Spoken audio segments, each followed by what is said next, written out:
जय श्री राम। सुनि समुझहि जन मुदित मना, मज्जहि अति अनुराग। लहहि चारि फल अछत तनु, साधु समाज प्रयाग। जो मनुष्य इस संत समाज रूपी तीर्थराज का प्रभाव प्रसन्न मन से सुनते और समझते हैं और फिर अत्यंत प्रेम पूर्वक इसमें गोते लगाते हैं, वे इस शरीर के रहते ही धर्म अर्थ काम मोक्ष चारों फल पा जाते हैं। मज्जन फल पेखिय तत्काला, काकहोई पिक बकौ मराला। सुनिया चरज करे जन कोई, सतसंगति महिमा नहीं गोई। इस तीर्थराज में स्नान का फल तत्काल ऐसा देखने में आता है कि कौवे कोयल बन जाते हैं और बगुले हंस। यह सुनकर कोई आश्चर्य न करे, क्योंकि सत्संग की महिमा छिपी नहीं है।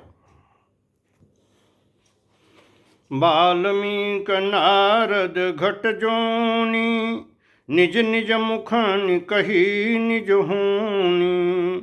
जलचर थलचर नभचर नाना, जे जड़ चेतन जीव जहाना।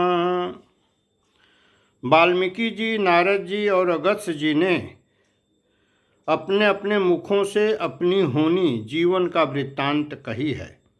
जल में रहने वाले, जमीन पर चलने वाले और आकाश में विचरने वाले नाना प्रकार के जड़ चेतन जितने जीव इस जगत में हैं, मति की रति गति भूति भलाई। जब जहीं जतन जहाँ जहीं पाई, सो जानब सतसंग प्रभाऊ।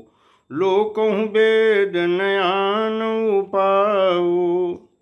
उनमें से जिसने जिस समय जहाँ कहीं भी जिस किसी यत्न से बुद्धि कीर्ति सद्गति विभूति और भलाई पाई है, सो सब सत्संग का ही प्रभाव समझना चाहिए। वेदों में और लोक में इनकी प्राप्ति का दूसरा कोई उपाय नहीं है। बिनु सत्संग विवेक न होई, राम कृपा बिनु सुलभन सोई। सतसंगत मुद मंगल मूला, सोई फल सिद्धि सब साधन फूला। सत्संग के बिना विवेक नहीं होता और श्री राम जी की कृपा के बिना वह सत्संग सहज में मिलता नहीं। सत्संगति आनंद और कल्याण की जड़ है। सत्संग की सिद्धि प्राप्ति ही फल है और सब साधन तो फूल हैं। सठ सुधरहि सतसंगति पाई, पारस परस कुधात सुहाई। विधिवश सुजन कुसंगत परहि, फनि मनि सम निज गुण अनुसरहि। दुष्ट भी सत्संगति पाकर सुधर जाते हैं। जैसे पारस के स्पर्श से लोहा सुहावना हो जाता है, सुंदर सोना बन जाता है, किंतु दैव योग से यदि कभी सज्जन कुसंगति में पड़ जाते हैं तो वे वहाँ भी सांप की मणि के समान अपने गुणों का ही अनुसरण करते हैं।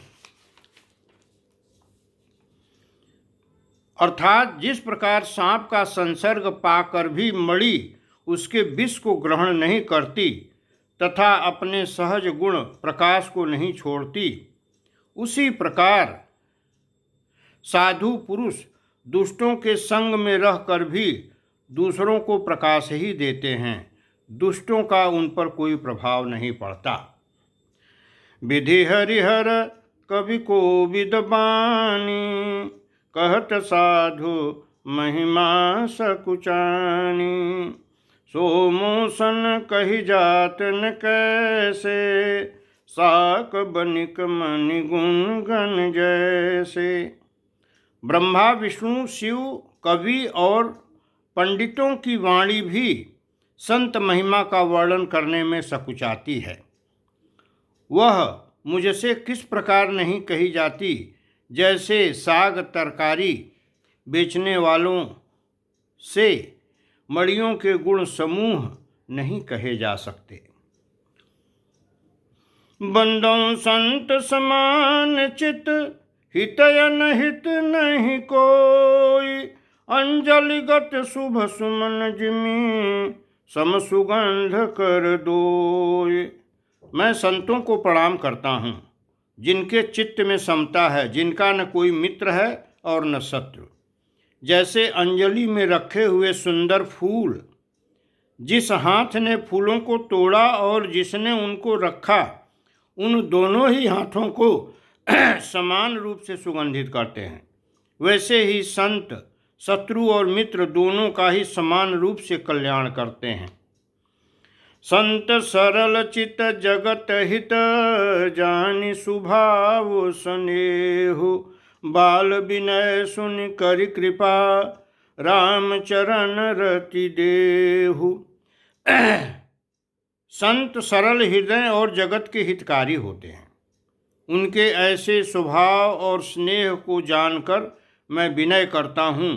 मेरी इस बाल विनय को सुनकर कृपा करके श्री राम जी के चरणों में मुझे प्रीति दें।